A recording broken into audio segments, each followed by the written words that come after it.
once again. We have Diane Malone this evening. She's so happy to be here. She's going to tell us all about Mary and the little lamb and Mary Sawyer and et cetera, et cetera. A couple side notes. Our annual meeting is in June, second Tuesday. We have a picnic cookout, and that'll be over at the museum.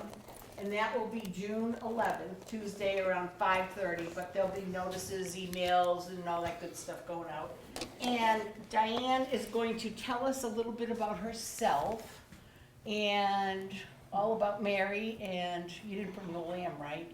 No, not today. Shoot. Welcome, everyone, and Diane. Thank you all.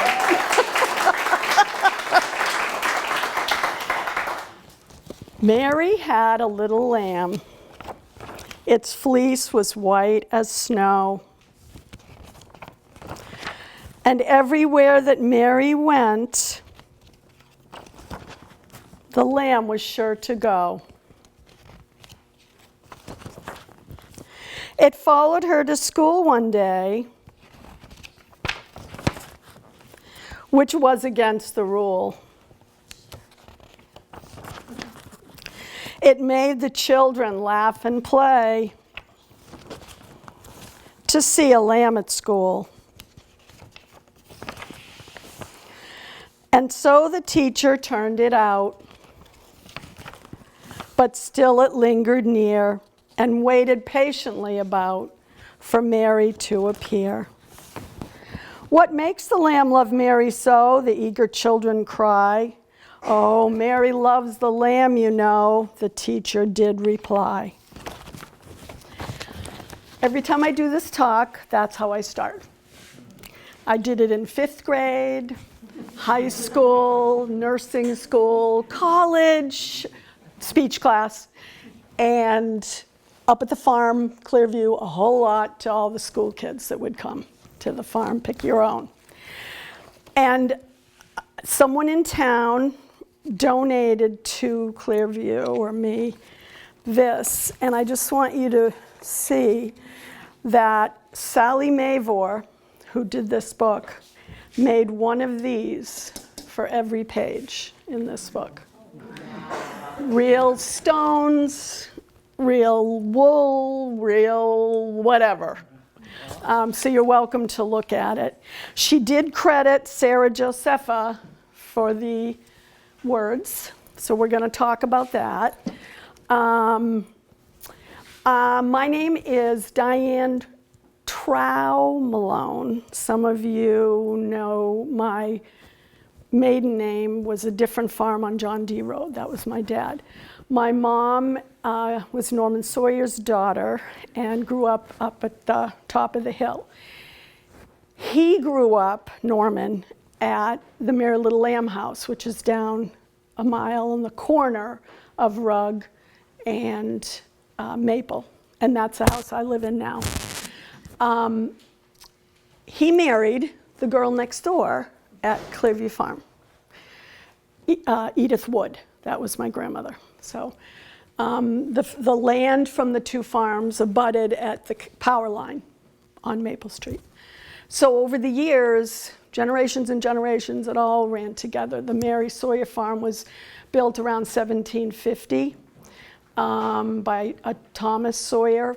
Came over on a boat in 1649 or something. And they lived in Lancaster at first, before Sterling even existed, I think. Not well. Can you speak up? Oh, is it on? Yes. Oh, I'm sorry. Okay. Where was I? Lancaster. So before Sterling, they were in Lancaster. Then there's 5 generations of Sawyers before Mary Sawyer. They used to have large families. She was in a family of 8, and she was one of the younger ones, and her youngest brother was named Nathaniel. When she was 8 years old, well, actually just before her 9th birthday in March, she went out to the barn with her dad, which is across the street from the house, back then they didn't even have roads, it was just a cart path. So that's how you can tell a really old farm is usually when the barn's across the street. There's not too many of them left anymore. We just rebuilt the barn because both the barn and the house were lost to fire, and that's later in the story. But it's still across the street because the house right now is on a non-conforming 1/3 of an acre, and the rest of the 80 acres that came with it were all around up and down Maple and Rugg. And there's been some houses built on lot because it had a lot of frontage that I didn't build, but was built by family over the years. And but we still have about 50 acres up there. So Mary and her younger brother Nathaniel, she went out to the barn and was in March, so the lambs were born, spring lamb. And there was a mother that had 2 lambs, and she rejected one of them. Mary, it was near death, I guess, and she took it into the house, nursed it, fed it. It grew up as a pet. I'm sure you all know all this part of the story. So a couple years later, she was maybe 11, they figure. She walked to school with Nathaniel, and the lamb followed them, and she brought the lamb into the schoolhouse. It's about 6/10 of a mile, the walk between the house and the old schoolhouse. And there's pictures all around of the old schoolhouse, barn house. I'm just gonna sort of leave them and let you guys mull around and look later.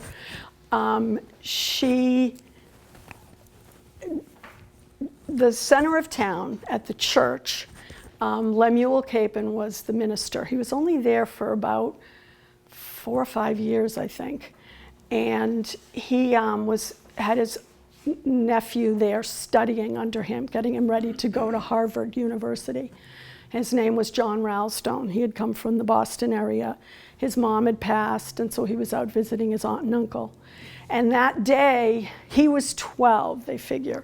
That day he had ridden a horse up to the schoolhouse, and he happened to witness the goings on of the lamb coming into the schoolhouse. Mary puts the lamb under her desk with a cloak or something, and then Polly Kimball, the teacher, has her come up to recite. Lamb comes scrambling out, and he witnesses all this. And he's just a kid too. She's 11, he's 12. And the next day comes back. This is according to what supposedly Mary told a lot of people over the course of her life. And he gave her a piece of paper with the poem written on it. The first 3 stanzas. This book even went into some of Sarah's. Sarah probably wrote the last 3 stanzas.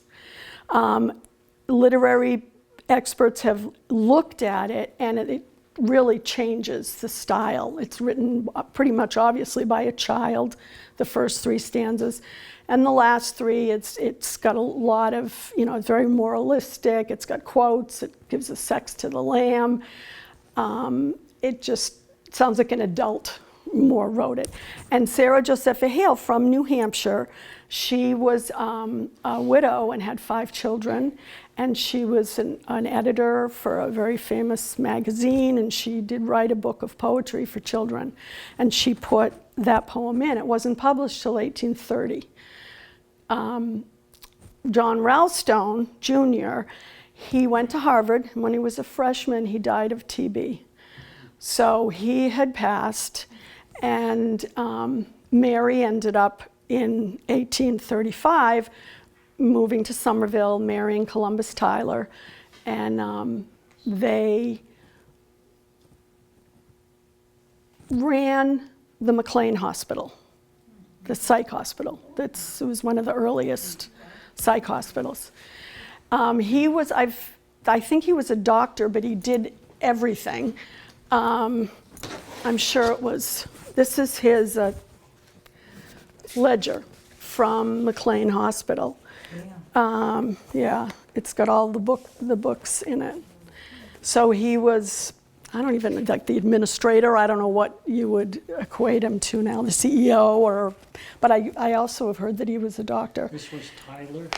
This is Columbus Tyler, Columbus Tyler. Mary's husband. Right. Yeah, from McLean. So it says on it, C. Tyler. So you're welcome to come look at it. I'll just leave it here.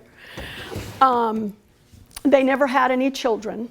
Mary didn't. So she doesn't have any direct descendants. She lived into her 80s. She was born in 1806 and died in 1889.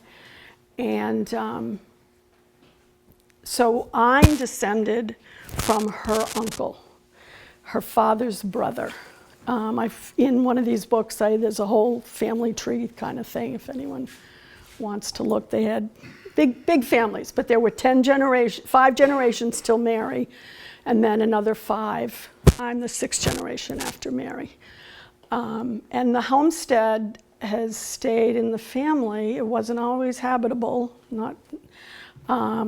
The last person to live in it before it burned was Eleanor Sawyer. I remember. Yeah. So Eleanor, Norman had an uncle named Uncle Billy, and he was an architect in Worcester. He's the one this is a set of his plans of the house. They're like on this onion skin or something, and this is what we used and they're dated, but he did all the elevations and of the house so that we used it as best we could when we rebuilt. His wife, Grace Hickson, died in childbirth when Eleanor was born. And so the first 5 years of her life, she was sort of went around to family, because Uncle Billy was a young man, and she just sort of went around. And then he remarried a woman and they lived in Worcester, and she already had children, and that were older than Eleanor, I guess. So it didn't work out very well. So they took her back to the Sawyer homestead to live with her grandparents when she was about 10. And she's the one that told me this, because she was still living in the house when I first moved up to Clearview in '89, and she had a stroke very shortly after that, and then was in the Lutheran home in Worcester for quite a few years, actually. So I remember her coming into the store downtown. Yep. So she would have passed away in the early 90s? Yes. Yes. Yep. Well, that's when she had her stroke. I'm trying to think when she passed exactly, because she was a few years in the Lutheran home. She lived quite a while, to her 90s, I think. Up to go down. Yeah, she walked everywhere, or took the Dad bus. would give her rides. She used to take the bus into Worcester to and she was a seamstress. She worked. That's one of the jobs she had early on. But yeah, she loved cats. Yes, she had too many cats. So I said, a lot of cats. Yep. And that house, when she lived in it, never had central heating or plumbing. So the little shed that was out there had a 2-seater on the side of it. There was looked like a little garagey kind of thing, and it had a 2-seater there. And she did the bucket and that's what she did. She'd go up to the farm, Clearview Farm, to take a shower. This is when I was a kid. I remember coming for holidays and dropping off clothes to her. My mom would and stuff, but she lived a hard life. But she was the last person to live in the house. And then, so it sat vacant for quite a while, and we were able to insure it as an outbuilding with the farm buildings when we were at Clearview. And so when it burned, we had enough, 50,000 on it, to rebuild it, just the frame. So we had to re-pour the foundation. The stone foundation was in too bad disrepair. They couldn't fix it. So we did have to re-pour, but we used the same footprint. And similar with the house. One thing we did change is on the back of on the back, half of the back, how it's sort of L-shaped. On the back and upstairs, we did put a dormer, which didn't have because the roof like this. We didn't put any in the front because it would change the look of the house so much. So we left it, to look pretty much the same. There were some cards, like postcards, that the house is red. I never knew of it to be painted any other color that I ever really found out. So I don't know if that was just, someone's artistic license to do that. But so we kept it white. But basically where the placement of windows and doors and all of that are the same. We also put a bulkhead to get into the cellar. So those are two things that, of course, look very different. But it's a modern house now. I'm living in it, and it's a good downsize. And so someone in town had put a sign on it. I don't know if any of you remember. There's sort of signs around town that tell history stories. I've got a picture of it in one of these booklets. And someone stole it, and it disappeared. So my friend Ken Cranston is the one that did the work on the stone that is there now to sort of identify it. And I don't think anyone can move that. Of course, they did get after the lamb at statue, as we know. So shortly after we moved here, I moved here in '89. I spent my whole childhood visiting. I loved Sterling. It was my favorite place. All my grandparents, cousins. There were 3 farms because of the trout farm, and then up the hill, and all the apples, and spent summers here. But I never went to school here. I didn't grow up here. My dad got into computers, and he ended up closer to Boston, and that's where I grew up, was in Weston. So I don't really know my peers as well. Didn't go to school here, but I knew all the old folk. My grandparents were all in the T-Bridge, and and then I raised my 4 children here. They went to school here, so I got to know their friends and that group. And now I have grandchildren that are still here. So very, very love Sterling. It's very precious to me, and I'm sure most of you. What else? So one of the stories Eleanor told me was when she was 10 years old and back living on the farm, she was on the stairs. She'd come partway down the stairs, and there was a man who had come in the front door, was talking to her grandfather, and it was Henry Ford and his male secretary, as she told the story, and he wanted to buy the farm. And they were not interested in selling it. Henry was around here back in the early 1900s, Longfellow's Wayside Inn. I don't know if you've heard of Ford's Folly, where he built a dam in Sudbury somewhere, and he wanted to build a village and make a business, and so he built the dam for the water. There's a whole, on YouTube, I think, there's a whole documentary about it, and it shows someone walking through it. My husband's seen it because he does heavy construction and has done work in Sudbury. So it's very interesting. But Henry did a lot, but he didn't end up building his cars here. He took it to Detroit, I guess. But he did take the schoolhouse. So when the town was done with the schoolhouse, the Redstone schoolhouse, the one up on the corner of Rugg and Redstone, someone told me it went down to the church first, and it was in pretty tough shape, but he took what he could salvage and moved it next to the Wayside Inn, between the Martha Mary Chapel and the Wayside Inn, and it's still there, restored. He actually used it. He was trying to build this village and bring in workers, Irish immigrants or something, and he had it as a schoolhouse for those children. But the very first year that it was open, they had an outbreak of scarlet fever, and they had to close it, and it never opened again. When the schoolhouse was moved downtown, Where was it? Was it near the Buttrick building now? I or don't was it know. near the church? I don't know. Does anyone know? Was it intact or just in pieces? I think it was, I've been told it was in pretty tough shape, but I don't know exactly what that means. And there's, It was supposedly used for storage down off. yes, yeah, So, I mean, it might have been in tough shape, but it was used for storage. yeah. So- And so I think he did a lot of refurbish. First Church, yeah. First church, I guess. Yes, and that's the church that John Ralstone and his uncle and aunt. It was on the side of Meeting House Hill Road, or Hill, I should say. When it was downtown, where was it? I physically don't, located? I have no idea.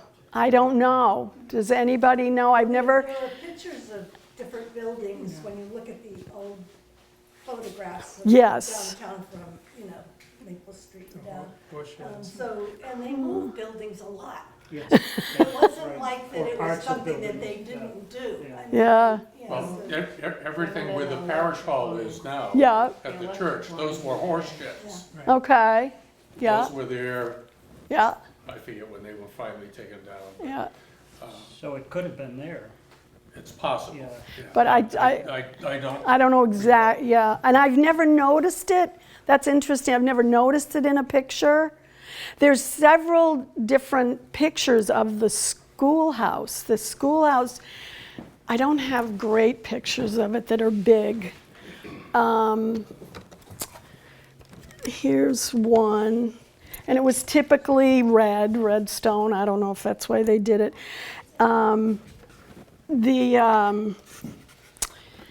But there's a postcard that I've got. It's in one of the books that has Redstone Schoolhouse. It's white and it has like pillars on it. And I'm so confused. I thought maybe that's what Henry did with it, but it's not, because the picture I have of when he first used it, it looked like this with the kids. So I can't explain that unless someone had the wrong building, you There's a know. building right at the end, not on the corner, but across the street.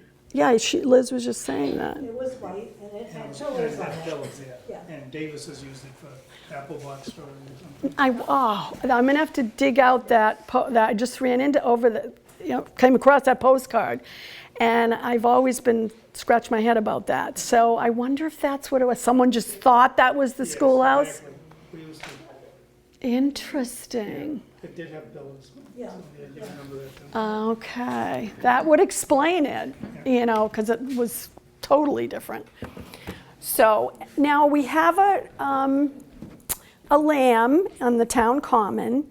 The original one was plaster and had sort of fallen into disrepair.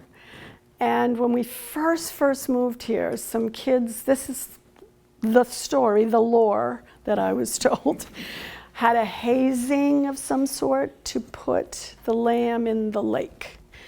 So the plaster lamb disappeared. Someone told me they actually found it in the lake, though. So It's in our children's room on the museum now. is it really? Okay, there you go. Chips there, but. Yeah. So we got the statue back, but in the meantime, Rosalind Waters from Princeton did a bronze sculpting of, and that's the one on the town common now, and that was unveiled in 1990 by my daughter. I have 3 daughters, and the third one is Mary Sawyer Malone, and she was 8 at the time. So I think it was with Ruth Hoffman that they were doing, the centennial that was happening and all this, and so she did the unveiling of the lamb, and that got some like national attention. So there's pictures of all that kind of stuff too. She's all grown up now. Yes. I just came across a paper that she wrote, though, about Mary up at when I was going through stuff getting ready for this, that my Mary wrote. She got an A. I texted it to her today. I said, yeah.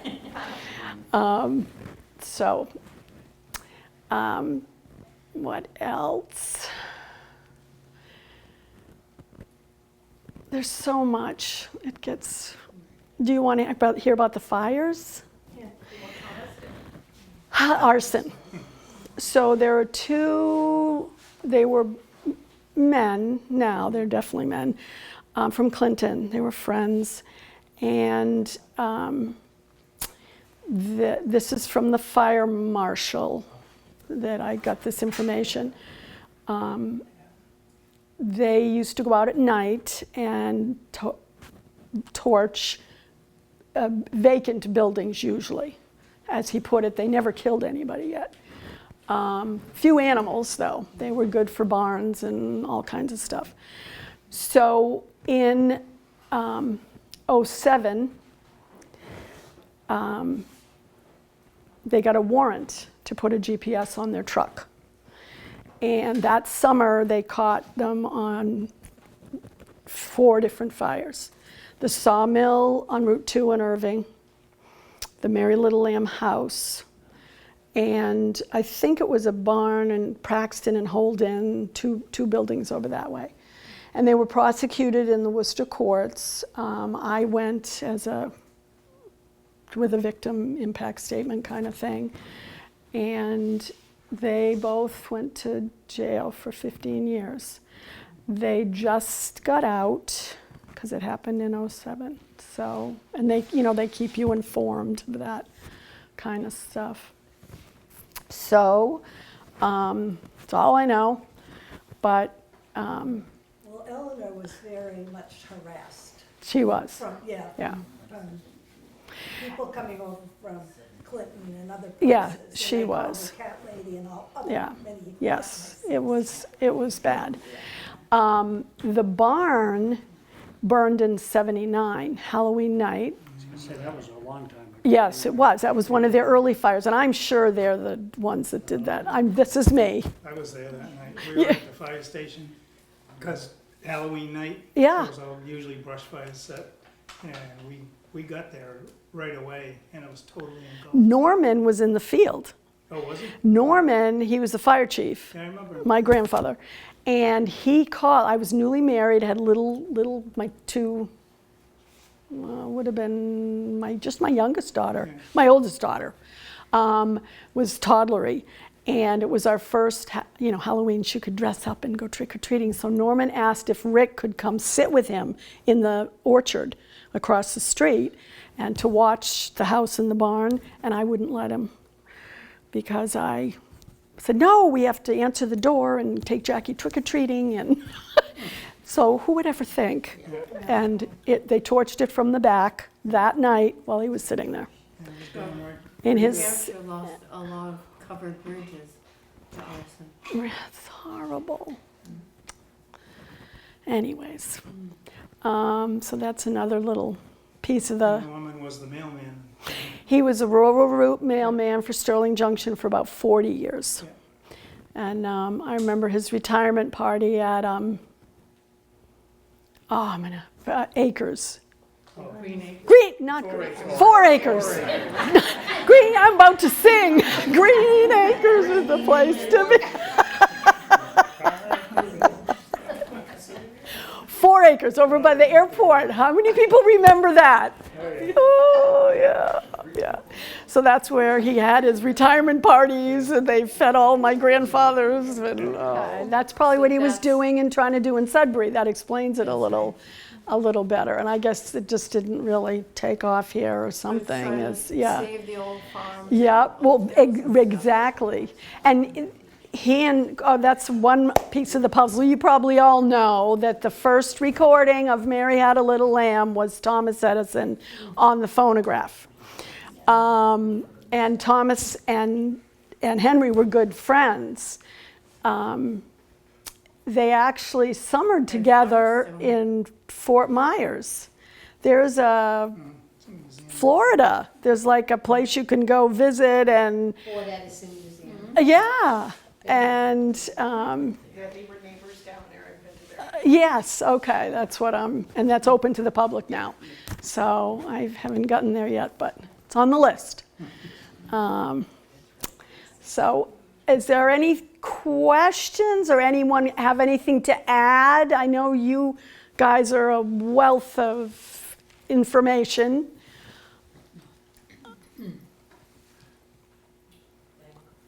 Yeah. You didn't talk about Norman the pilot. Oh, Norman the pilot. Yeah, Grandpa Norman. He had an arrow spraying business on the farm, the top of the hill. And from Kendall Hill all the way through the field to Chamberlain was a runway. And it was grass and pretty rough. And he had a building that we called the hangar. We ended up taking it down and replacing it with another barn and the pavilion that we used because it was in pretty rough shape, but they had a hangar there and he had guys that worked for him. And they used to do Aero Spray, was the name of the company, and they sprayed orchards and blueberry fields in Maine or what, you know, all kinds of different things back in the day. So there was, yeah, chemicals in the barn and the basement, and yeah, that was quite a project to get rid of that. And it was DDT, a lot of it. And the bluebirds are back, right? Okay, thank God. And so that's a piece of history, I guess. Don't blame Norman. Just trying to make a living. So that was yeah, he did that too.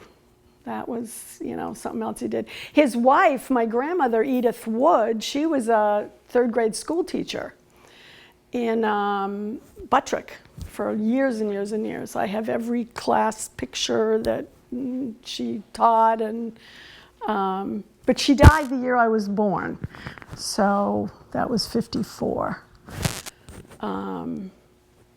Yeah, there's a funny flying story with Norman. When I first came up here with my boyfriend from high school, which is now my husband of close to 50 years, Farmer Rick, Norman was going to take him for a ride in the Piper Cub, whatever it was, the spray plane. And Rick will tell you he sat on a milk crate, and he'd never flown. He'd never been off the ground. And That must have been economy. yeah. And I'm standing there with my dad, and we're watching, and I'm excited, you know, they're entertaining Rick, and takes off, and he goes up, and I go, how come I never took off in this airport? You know, the runway. You always make me go down to the real airport and get in the plane. And my father goes, we would never let you take off in this airport. And I'm standing there going, okay, you know, but he survived. So, yeah. Sometimes he wasn't that high over me. No, he skimmed them, and He got over our house and me. absolutely, and I would, when we would stay over, I would look out to the orchard right in the back of the house there, and I would watch them spraying. You know, the plane would come right down, skim the tops of all the trees, and circle around, and that's just how they did it. Lancaster. But it's not clear to me if Sterling was part of what they called Lancaster back then, way back. And then Sterling became its own town. So where they actually physically were, you know, I'm not sure. The house was 1750, but the first Sawyer Thomas, there was tons of Thomases and Ezras, and, you know, it's hard to keep them straight, was like 1649. So, and then the house wasn't built till 1750. So that's 100 years, you know, that I can't completely. In the genealogy from John Prescott, his daughter married a Thomas Sawyer, and they had something like 10 or 12 sons. Yeah. And that's where. Prescott, that is one of the names, is all. Prescott is the, you know, and he married, you know, a Mary, and they had. Yeah, and they're all Marys. Yeah. A lot of Marys, and yeah, Prescott, Buttrick, Houghton, Burpee, all these rug, all these old, yeah, a lot of the old When Sterling. you do genealogy, that's how you can tell what family you're in. The names Yeah, yeah, carry down. yeah.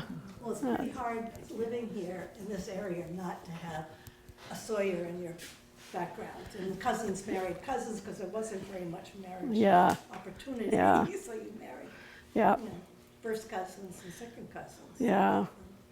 There's not so many anymore. You know, from this little, I mean, there's Sawyers everywhere, but it's a pretty common name. But from my little, you know, there's not too many left. So, anyone else? I know I had, Cats. yeah, and I mean, you know, you live on a farm. Everyone used to have barn cats, and it helped with. You couldn't do it. I felt like I was feeding the coyotes, you know, and the Fisher cats. We had evidence of their, yeah. They can be. Yes, we have pictures of bobcats that were down in the Sawyer land. Someone had a camera out, and they. I know. Yeah, I saw a mountain lion actually. A few years ago, I went biking down right the house just before where the schoolhouse was, is Alton Day Stone.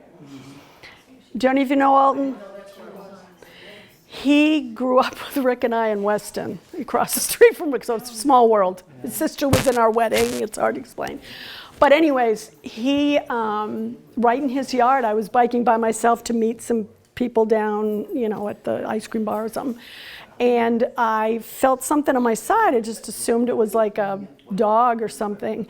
And I looked, and there was a mountain lion, full stretch, walking, looked right at me, never broke stride, thank the Lord. I didn't know what to do. I stopped, and then I was going to yell, and then I said, no, I'm not gonna. And the field was full in hay, full grown, and he walked right into that field, into the deep hay, and Don't the disappeared. environmental police say there are no mountain lions? No, I've seen, well, then we had pictures of bobcats. I saw this mountain lion, I'm not kidding. The bobcats have been around. Yeah. Oh, they've been around. But some of the Jamaicans up at Billy Broderick's, they heard the mountain lions that year. They heard them at night. They would hear them. They cry like babies when they have babies or something.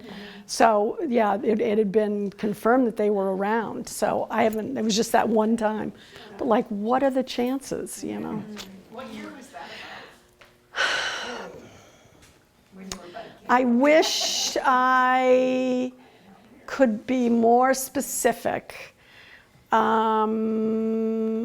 might have been 10 years ago. Do you remember? Oh, these are my biking friends. All I remember was, she said she saw a mountain lion, and we're like, well, what did you do? And she said, I pedaled so fast. That's right. Who else? Were you there, Linda? Kathy was there. So we met down on 62, and We're like, what? I know. And then there was a car that had stopped over on like Davis, you know, right across the street where Davis has like a tractor there now and stuff. And I was gonna yell like, "Hey, look at that!" And I just could nothing.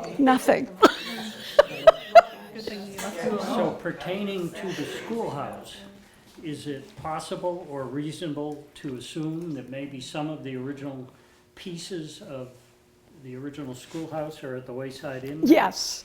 Yeah. Someone said to me, the cornerstone. And I don't know if they meant that literally. Do you know what I mean? Like it's really a stone, or if it's just like a piece of the building. I don't know exactly. I can't even remember who said that way to me. Yeah, you have to wonder what he actually got. Yeah. But it ended up looking, at least it's in there somewhere, the picture, with the kids in front of it, you know, that it looked a lot like the one that I assume was taken in Sterling. It's hard that's a little bit of a mystery. I don't know exactly. Have you seen this? Oh, this, This is a book that I have many of. This is written by Elsie Eunice Sawyer, who's a third-generation descendant.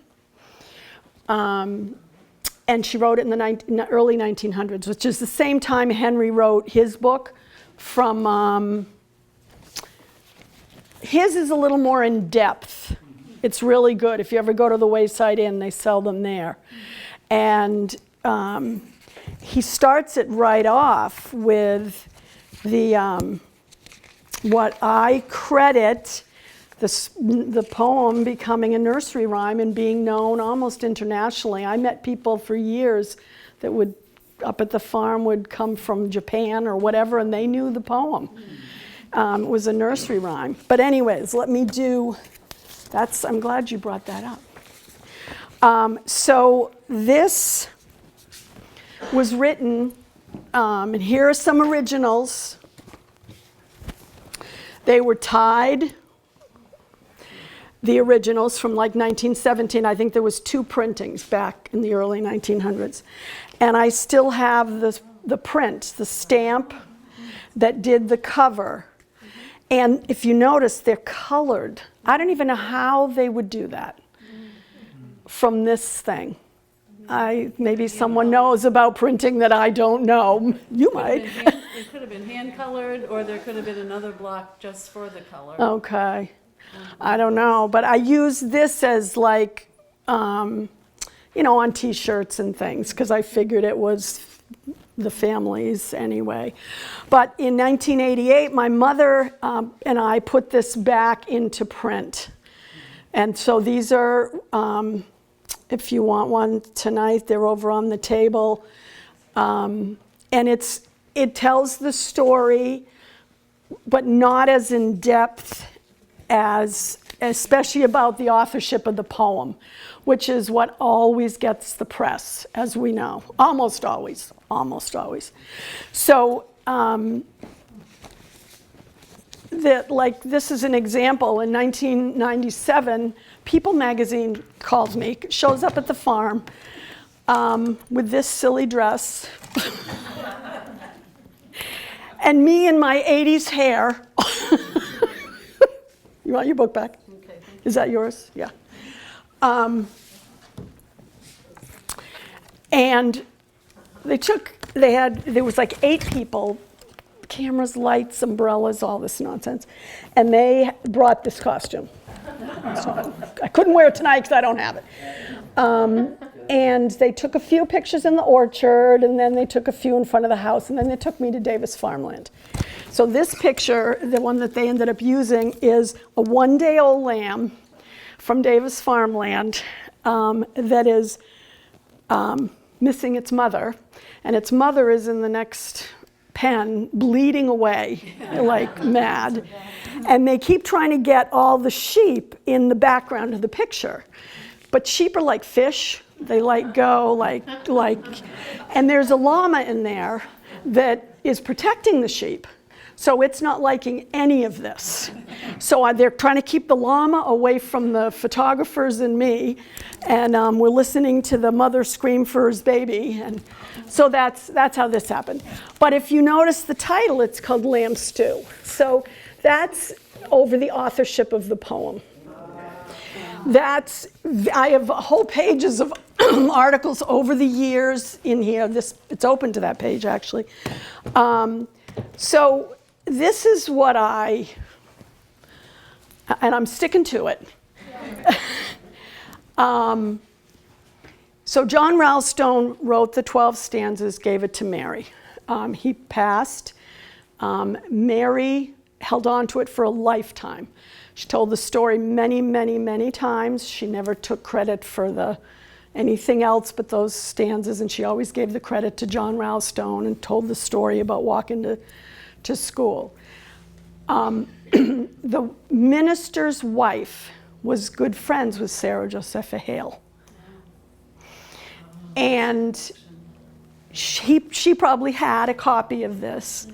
And just in when it first was written, it was a ditty that a kid wrote, a 12-year-old who was staying over wrote. Some of the literary I lost a piece of some of the literary scholars or whatever that I've talked to about it think that what he did was change the words of a very well-known English poem of the day, like a nursery rhyme. So there's only one stanza, and I'll read it to you. Lucy Locket lost her pocket, Kitty Fisher found it. Not a penny was there in it, only ribbon round it. And you can Google it, and it's an older than, was already out and about. And so they think he took, like kids will, and changed the words. The cadence is the same, the rhyming is the same. There's a lot of similarities. So it's a guess. We're never going to know for absolute sure, but that's... We all know who wrote it. We do. It's so obvious that the last words are just Different, right. And you know what? Sarah published it. If she hadn't published it, we wouldn't be sitting here today. So I'm not trying to take anything away from her, and I don't think it was her. Maybe it's the people in Newport, they got a little crazy a few times, I don't know. I sort of avoid it, but I'm thankful for her publishing it. And back in 1830, I don't think they knew what like plagiarism was. She published it in 1830, and I've ordered a copy of the book. I was hoping I'd have it by the time. I've seen it, but I didn't have my own copy. What